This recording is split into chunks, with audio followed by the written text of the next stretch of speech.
Friends, முருங்கைக்கீரை பார்த்தோன்னா நான் முருங்கைக்கீரை வச்சு ஏதாவது பொரியல் பண்ண போகிறேன்னு வச்சுட்டிங்களா? இல்லை ஃப்ரெண்ட்ஸ், நான் பழைய ரெசிபி தான் இது. எல்லோரும் முன்னே செஞ்சு சாப்பிட்டுட்டு தான் கேழ்வரகு அடை தோசை முருங்கைக்கீரையில்.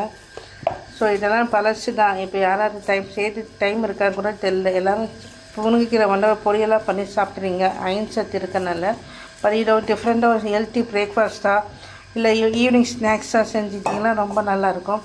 எல்லாம் ரெசிபி பண்ணிவிட்டேன். சுடு தண்ணியில் கொஞ்சம் பிசைஞ்சு கொஞ்சம் சாஃப்ட் பண்ணிட்டேன்னா அடை தோசையும் கொஞ்சம் சாப்பிட்றதுக்கு சாஃப்டாக இருக்கும். யார் வேணால் சாப்பிட்லாம். ஆனால் நீங்களும் அதேமாதிரி ஹெல்த்தியாக சாப்பிடுங்க ஃப்ரெண்ட்ஸ். பாய்.